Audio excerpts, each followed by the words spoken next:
이 시간 함께 나누실 하나님 말씀 룻기서 2장 8절부터 13절 말씀입니다. 구약성경 룻기 2장 8절부터 13절까지 함께 봉독하겠습니다. 보아스가 룻에게 이르되 내 딸아 들으라. 이삭을 주우러 다른 밭으로 가지 말며 여기서 떠나지 말고 나의 소녀들과 함께 있으라. 그들의 베는 밭을 보고 그들을 따르라. 내가 그 소년들에게 명하여 너를 건드리지 말라 하였느니라. 목이 마르거든 그릇에 가서 소년들의 기러온 것을 마실지니라. 룻이 땅에 엎드려 절하며 그에게 이르되 나는 이방 여인이오늘 당신이 어찌하여 내게 은혜를 베푸시며 나를 돌아보시나이까.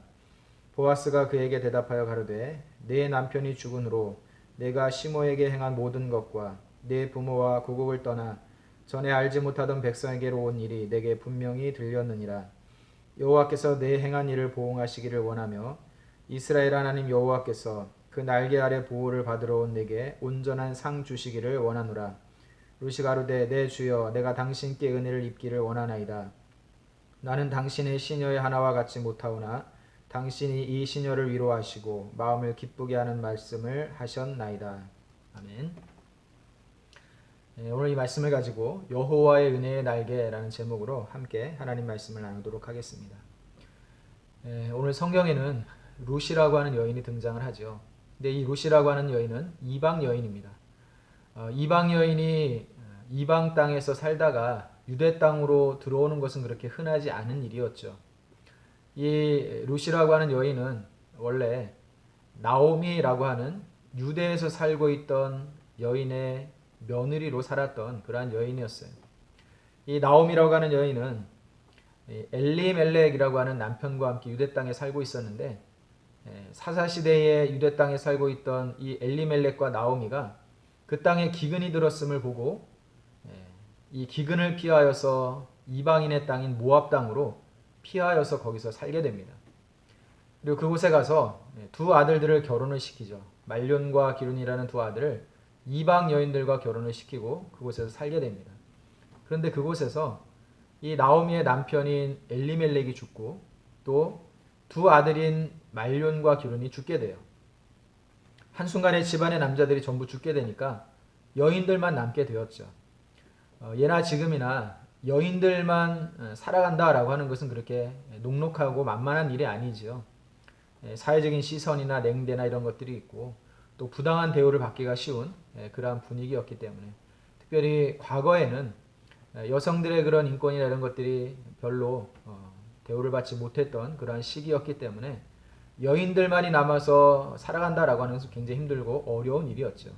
특별히 나오미에게는 이방인의 땅에 가서 고향을 떠나 이방인의 땅에 가서 사는데 그곳에서 울타리가 되어주고 집안을 보호해 주어야 될 남자들이 하나도 남아있지 않고 다 죽어버리게 된 상황은 너무나 비참하고 암울한 상황이었을 거예요.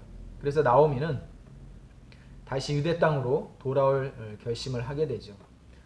그 과정 중에 두 며느리였던 이 오르바라고 하는 사람과 룻이라고 하는 사람이 나오미를 따라서 유대 땅으로 돌아오려고 하다가 오르바는 시어머니의 말을 듣고 그 이방인의 땅 자기의 땅으로 돌아가고 자기의 가족으로 돌아가고 룻만이 나오미와 함께 이 유대 땅으로 돌아오게 되었다라고 이야기를 합니다. 나오미라고 하는 이 여인의 이름의 뜻은 원래 나의 기쁨 혹은 나의 기뻐하는 자라는 그런 이름을 가지고 있어요. 그들이 고향으로 돌아왔으나 이 나오미와 룻의 처지는 너무나 처량하고 비참한 신세가 되어서 돌아오게 되었다라고 성경은 말씀을 하고 있죠.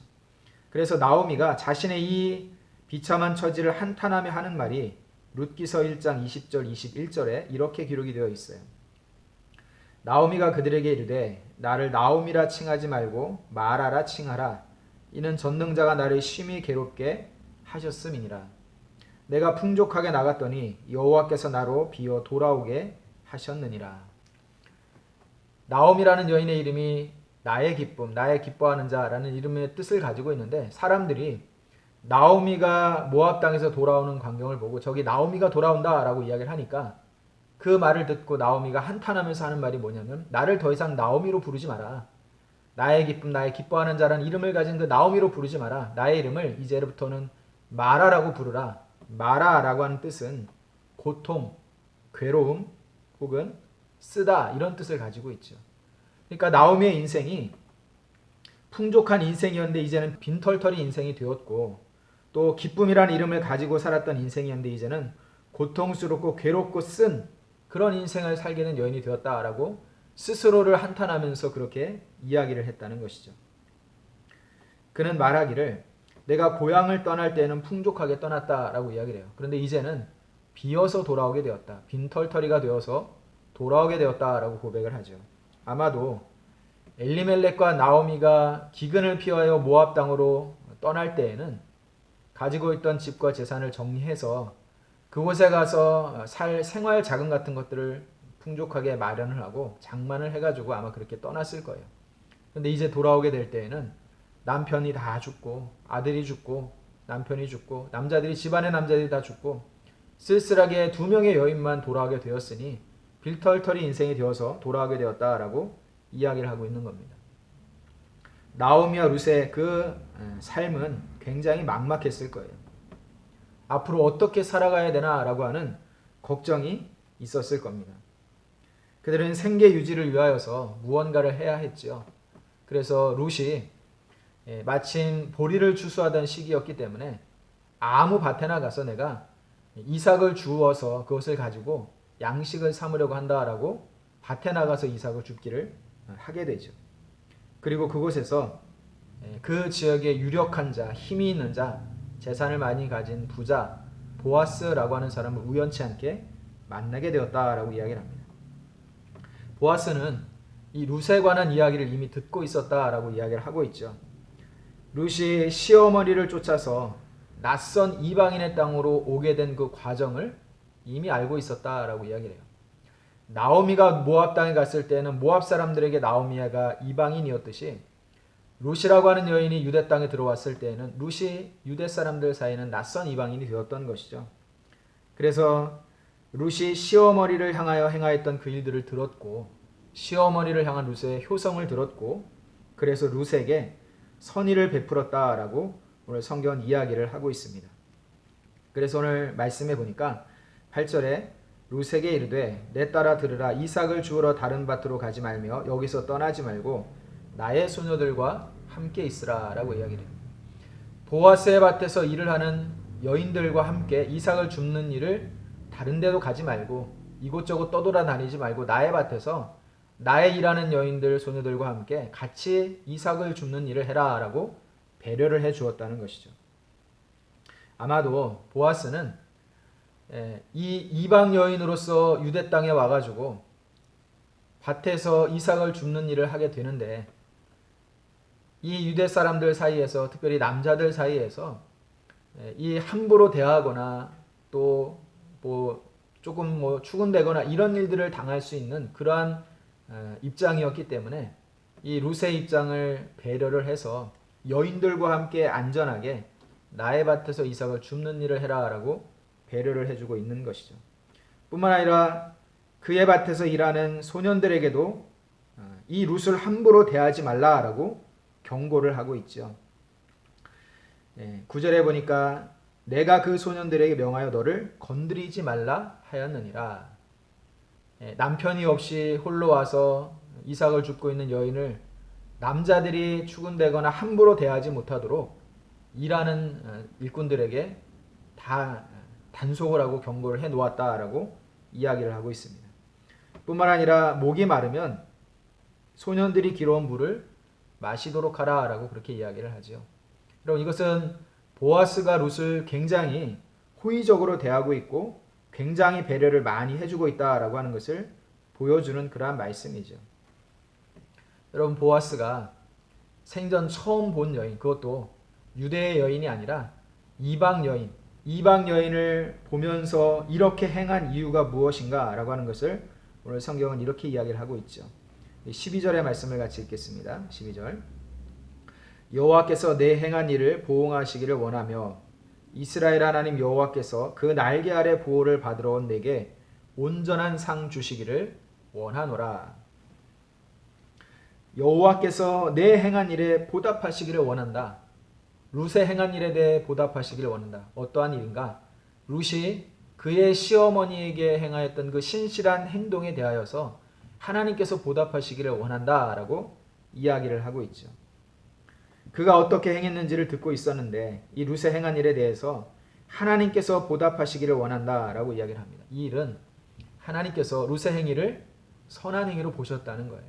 그리고 룻의 행한 그 일들이 온전한 상을 받을 만한 일이었다라고 하는 것을 이야기를 하는 것이죠. 보아스는 이렇게 룻에게 이야기를 하면서 내가 지금 일꾼들에게도 이야기를 하고 룻에게도 말을 하면서 룻이 앞으로 나의 밭에서 이삭 줍는 일을 편안하게 할 수 있도록 여러 가지를 배려해 주는 이 모든 일들이 보아스 자신이 한 일이지만 그러나 이것은 하나님께서 룻에게 행하시는 일이다라고 하는 것을 이야기를 하는 겁니다. 보아스가 룻에게 한 모든 일들은 결국 하나님께서 하신 일이다라고 말을 하고 있는 거예요. 그래서 오늘 말씀에 보니까 이렇게 이야기를 해요. 12절의 말씀에 이스라엘 하나님 여호와께서 그 날개 아래 보호를 받으러 온 내게 온전한 상 주시기를 원하노라. 그 날개 아래 보호를 받으러 온 너에게 하나님의 그 보호의 날개 아래, 은혜의 날개 아래 보호받아야 되는 그 형편과 처지에 있었던 이 룻이라고 하는 여인이 찾아왔을 때에 하나님께서 보호하시고 하나님께서 품어주시고 또 하나님께서 온전하게 그를 지켜주시고 상 주시기를 보아스는 원한다라고 그렇게 말씀을 하고 있죠. 마치 위험을 만난 새끼들이 어미새의 날개 아래 그 품에 숨어들듯이 처량하고 비참한 신세로 살아가게 될 룻을 하나님께서 그 은혜의 날개 아래 품으시고 보호하시기를 원한다라고 보아스는 이야기를 하고 있는 겁니다. 나오미와 룻이 돌아온 시기는 보리를 추수하던 시기였지요. 이스라엘 백성들이 첫 수확을 거두는 시기였기 때문에 이때 이스라엘 백성들은, 유대인들은 수확의 기쁨을 맥추절로 지키며 하나님께 감사의 절기를 지켰습니다. 보아스와 다른 유력한 사람들이 자신들이 소유하고 있는 밭에서 풍성한 곡식이 결실을 맺고 수확을 거두는 그것을 통하여서 수확의 기쁨을 분명히 누렸을 거예요. 유력한 자들이라고 표현되어 있는 보아스와 같은 사람들이 자신의 소유의 밭에서 일꾼들을 통하여서 보리를 거두고 추수를 하고 수확을 하는 이 과정을 보면서 수확의 기쁨을 누렸겠죠. 그리고 이것을 감사하는 하나님 앞에 감사의 절기를 지켰을 것입니다. 그런데 보아스는 이 결실과 수확이 보아스 자기 자신만을 위한 수확이 아님을 룻에게 행하는 이 일들을 통하여서 오늘 보여주고 있습니다. 일꾼들에게는 밭의 곡식을 너무 깨끗하게 수확하지 말고 남겨두어라, 일부러 남겨두어라 라고 명령을 하고 또 곡식단에서 일부는 한 줌씩 빼가지고 그 바닥에 버려둠으로 인하여서 이삭을 주우러 온 사람들이 더 많이 이삭을 줍게 하고 더 많이 결실을 거두게 해서 그것으로 보아스 자신의 그 밭에서 거두는 그 수확의 기쁨을 자신만 누리는 것이 아니라 그 밭에서 이삭 줍기를 하는 그 가련한 처지의 사람들도 더 풍성한 수확의 기쁨과 결실의 기쁨을 함께 누릴 수 있도록 그렇게 배려해주고 있는 이 보아스의 아름다운 모습을 우리가 보게 되는 것이죠. 사람들이 더 많이 거두고 하나라도 더 거두어서 자신의 재산과 소유를 불리려고 하지 않고 얼마 안 되는 그 이삭이라도 주어서 그것이라도 있어야만 생계를 유지할 수 있는 룻과 같은 가련하고 불쌍한 처지에 있는 사람들이 그 밭에서 이삭을 주울 때에 조금이라도 더 줍게 하고 더 거두게 해서 이 풍성한 수확의 계절에 내가 누리는 그 수확의 기쁨을 나만 누리지 않고 다른 사람들도 다 함께 누릴 수 있도록 그렇게 배려해주고 있는 이 보아스의 모습을 통하여서 이스라엘 백성들이 지켰던 맥추절이나 수장절과 같은 수확의 기쁨을 하나님께 감사함으로 표현하는 그 절기를 지키는 절기가 가지고 있는 진정한 정신의 의미가 무엇인가 라고 하는 것을 성경을 통해서 우리에게 보여주고 있는 것이죠. 유대인들이 지켰던 맥추절과 수장절이라고 하는 절기는 바로 이런 의미를 가지고 있는 절기였다는 것입니다. 저와 여러분들은 추수감사주일로 하나님께 예배를 드리고 또 감사를 예배로 표현을 하고 그렇게 지키고 있습니다. 추수감사주일은 정확하게 말하자면 성경에 등장을 하는 그런 절기는 아니에요. 성경에는 추수감사주일이라는 이 절기가 없습니다. 추수감사주일은 우리가 잘 알고 있듯이 신앙의 자유를 찾아서 청교도들이 긴 항해 끝에 미국 땅에 발을 내딛고 그곳에서 극심한 추위와 또 질병과 또 양식이 떨어져서 배고픔을 견디면서 첫 겨울을 지내고 그곳에서 자신들의 집을 짓기보다는 먼저 교회를 세우고 또 배고픔을 참아가면서 결실을 거두었을 때에 첫 수확을 거두었을 때에 그것으로 자기들의 배고픔을 먼저 해결하지 않고 하나님 앞에 수확의 기쁨을 감사함으로 그 결실을 하나님께 드리면서 예배를 드렸던 그들의 신앙을 기념하면서 지키게 된 그러한 절기가 바로 추수감사주일이라고 하는 절기예요. 교회가 이렇게 추수감사주일을 지키는 것은 바로 이러한 신앙이 이어져 오고 있는 것이죠. 그러나 이것이 단지 우리가 각자가 살아가면서 하나님 앞에 받은 은혜로 말미암아 살아가면서 수고하고 노력한 것들을 결실을 거두되 더 풍성한 것을 거두고 더 많은 것을 거두어서 그것으로 감사함을 하나님 앞에 우리의 예물을 드리고 우리의 헌신을 하나님 앞에 하면서 그렇게 지키는 절기에서만 그치는 그러한 절기가 되어서는 안 된다는 것이죠.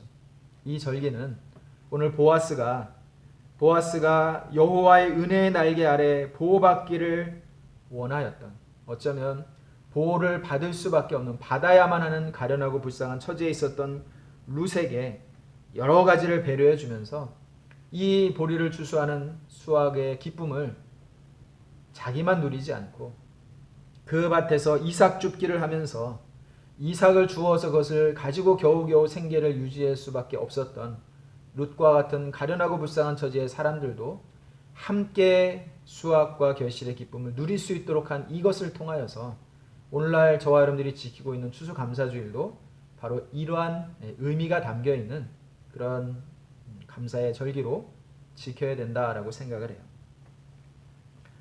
오늘 이 말씀을 묵상을 하면서 과거에 들었던 어떤 한 사람에 관한 이야기가 떠올랐습니다. 그 사람은 설악산의 작은 거인이라고 불리는 사람이에요. 바로 설악산에서 40년간 지객꾼으로 살아왔던 임기종 씨라고 하는 사람인데 이 사람은 키가 160 정도도 채 되지 않습니다. 몸무게도 60kg를 넘지 않아요. 그런데 그 설악산 밑에서부터 설악산 중턱에 있는 그 매점들에서 장사하는 사람들의 필요한 생필품들을 지게에 져서 하루에도 몇 번씩 오르락 내리락 하면서 그것을 실어 나르는 지게꾼으로 살아가는 사람이에요. 40kg이나 되는 무거운 짐을 지게에 짊어지고 하루에 적게는 4번, 많게는 12번씩이나 그 산 아래 위를 오르락 내리락 하면서 짐을 날라다 주는 지게꾼의 인생을 산 사람이죠. 근데 사람들은 이 임기종 씨를 작은 거인, 그리고 어떤 사람들은 설악산의 천사 이렇게 부른다고 합니다. 이 임기종 씨는 어릴 때 아주 가난한 집에서 태어났대요. 가난한 집에 6남매 중에 셋째로 태어났는데 집안도 가난했는데 채 10살 정도 되었을 때에 부모님이 차례로 돌아가셨다고 합니다. 그래서 살 길이 막막해져서 초등학교도 졸업을 하지 못하고 그때부터 남의 집에 머슴살이를 하면서 살아가려고 이곳저곳을 떠돌아다니면서 살게 되었대요. 그러다가 16살이 되었을 때 처음으로 설악산에 들어가서 지게를 지는 지게꾼의 인생을 살기 시작을 했다고 합니다. 그때부터 지금까지 40년이 넘는 긴 시간 동안 설악산에서 지게꾼을 하면서 그렇게 살아왔다고 하죠. 근데 그가 선배 지게꾼의 소개로 한 여인을 소개를 받았대요. 근데 가서 보니까 정신지체 장애를 가지고 있는 여성이었는데 걸음도 불편한 여성이었대요. 속으로 그렇게 생각을 했답니다. 내 이 처지가 하도 볼품이 없으니까 저런 여성을 나에게 소개를 시켜 주었나 보다라고 처음에 그렇게 생각을 했대요. 그런데 그 여성을 딱 만난 순간 마음에 그런 생각이 들었답니다. 저렇게 불쌍한 처지에 온전치 못한 몸을 가지고 살면서 얼마나 많은 사람들에게 무시를 당하고 멸시를 당하면서 살아왔을까라고 하는 그런 마음이 너무너무 불쌍한 생각이 들더래요.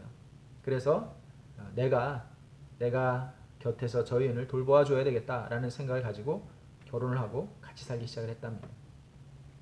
얼마 지나지 않아서 둘 사이 아들이 태어났는데 아들은 아내보다도 더 심각한 정신지체 장애를 가진 아이가 태어난 거예요. 말도 못하고 심각한 정신지체로 인하여서 일상생활이 거의 불가능한 그런 아이가 태어났어요. 그래서 아내와 아들을 동시에 돌봐야 되는데 이게 너무너무 힘이 드는 거죠.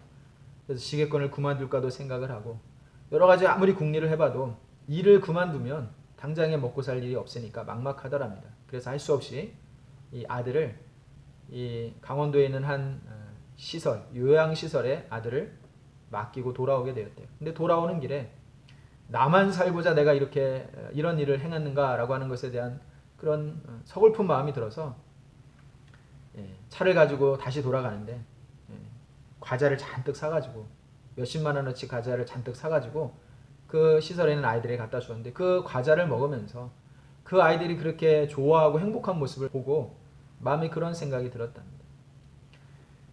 다른 사람이 기뻐할 수 있는 일을 하는 것이 나에게도 얼마나 큰 기쁨이 되는가.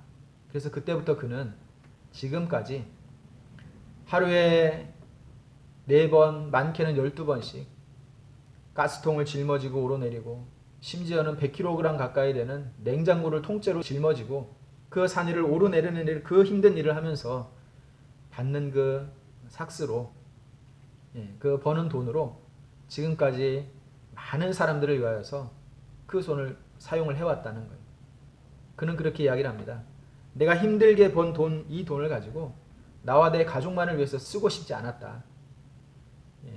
장애를 가지고 있는 아내 때문에 정부에서 생활을 보조해주는 보조금 이런 것들이 나와서 쓸데없는 일을 하지 않으면 그럭저럭 먹고 살 수는 있겠다더라. 그래서 내가 힘들어서 번 이 돈은 나를 위해 쓰지 않고 다른 사람들을 위해 써야겠다라는 생각을 가지고 지금도 독거노인을 찾아가서 뭐 생활비를 지원을 하고 생필품을 사다 드리고 또 장애인 시설에 이런 곳에 계속해서 후원을 하고 또 이 나이가 많으신 어르신들을 이렇게 모아가지고 그분들에게 효도 관광을 시켜드리는 그러한 일들을 지금까지 해오고 있다라고 이야기를 하고 있어요. 이 임기종 씨는 얼마 되지 않는 돈이지만 우리의 기준으로 보면 한 150만 원, 200만 원 되는 얼마 되지 않는 돈이지만 그 돈조차도 자기를 위해 쓰지 않고 자기보다 더 어려운 사람들을 위해서 나누고 베푸는 그러한 삶을 살아가면서 그 베푸는 삶을 통하여서 그 사람들이 기뻐하는 모습을 보며 자기도 함께 기쁨을 누리는 그러한 인생을 살고 있다라는 이야기를 본 적이 있어요. 여러분, 하나님께서 보아스를 통하여서 정말로 가련하고 불쌍한 처지에 있었던 룻이, 보살핌이 필요한 처지에 있었던 룻이 앞으로 살아갈 그 삶이 막막해 보였던 그러한 여인 룻이 보아스를 통하여서 하나님께서 이러한 처지에 있는 사람들에게 보호가 필요한 사람들에게 은혜의 날개를 펴서 그 아래 품어주시고 보호해주시는 그 은혜 가운데 살아갈 수 있도록 보아스를 통하여 이 선한 일들을 베풀게 하셨던 것처럼 오늘날 우리 모든 성도들이 교회가 기대고 싶은 사람들에게 정말로 간절한 도움이 필요한 사람들에게 여호와의 은혜의 날개를 펼칠 수 있는 그러한 교회와 성도들이 되었으면 좋겠다 그렇게 생각을 합니다. 그래서 추수감사주의를 맞아서 우리가 함께 하나님 앞에 감사하며 기쁨과 감사하며 예배를 드리는 이 시간을 통하여서 앞으로 저와 여러분들이 우리 엘림교회가 많은 사람들에게 우리만 이 기쁨을 우리 안에서만 누리는 것이 아니라 이 기쁨이 우리만의 기쁨이 아닌 또 다른 사람들이 함께 공유하며 누릴 수 있는 그러한 기쁨이 될 수 있기를 주님의 이름으로 소망해 봅니다. 그래서 생각하고 기도하면서 준비하고 있는 것은 앞으로 우리가 이렇게 감사의 절기를 지내면서 하나님 앞에 드린 이 예물들 이러한 것들이 우리의 주변 이웃들에게 도움이 필요한 많은 사람들에게 온전히 다 나누어지고 베풀 수 있는 그러한 일을 좀 했으면 좋겠다라는 생각을 하고 있습니다. 우리 성도님들이 함께 기도하시면서 오늘 추수감사주의를 맞아 우리 성도들의 각 가정과 삶에 베푸신 하나님 은혜에 감사할 뿐만 아니라 이것이 우리만의 기쁨에서 그치지 않고 이 하나님이 베푸신 은혜들을 우리 주변에 있는 다른 사람들과도 함께 나누고 함께 기뻐할 수 있는 진정한 결실과 수확의 기쁨과 감사가 넘치는 추수감사주일로 지켜지는 오늘 하루가 될 수 있기를 주님의 이름으로 축복합니다. 기도하겠습니다. 사랑이 많으신 하나님, 은혜를 감사합니다. 가련하고 불쌍한 처지에 있었던, 보호가 필요했던 룻이 보아스를 만남으로 인하여서 그의 배려와 베푼 선행을 통하여서 하나님의 은혜의 날개 아래 보호하심을 받게 하시고, 또 하나님께서 주시는 그 은혜를 누리고 복을 누리는 인생으로 하나님께서 베푸셨던 것들을 아버지 우리가 보면서 하나님 이 추수감사주의를 맞아 우리가 하나님 은혜에 감사하고 수확과 결실의 기쁨을 누릴 뿐만 아니라 이 기쁨이 우리만의 기쁨이 아니라 이 기쁨이 필요한 자들, 이 기쁨을 함께 누리기를 원하는 자들과 함께 누릴 수 있는 진정한 추수감사주일이 될 수 있도록 은혜를 허락하여 주시옵소서. 우리를 통하여서 교회를 통하여서 앞으로 하나님의 그 은혜를 함께 누리며 함께 나눌 수 있는 그러한 교회로 또 성도들로 사용하여 주시옵소서. 감사를 드리며 예수님의 이름으로 기도드렸습니다. 아멘.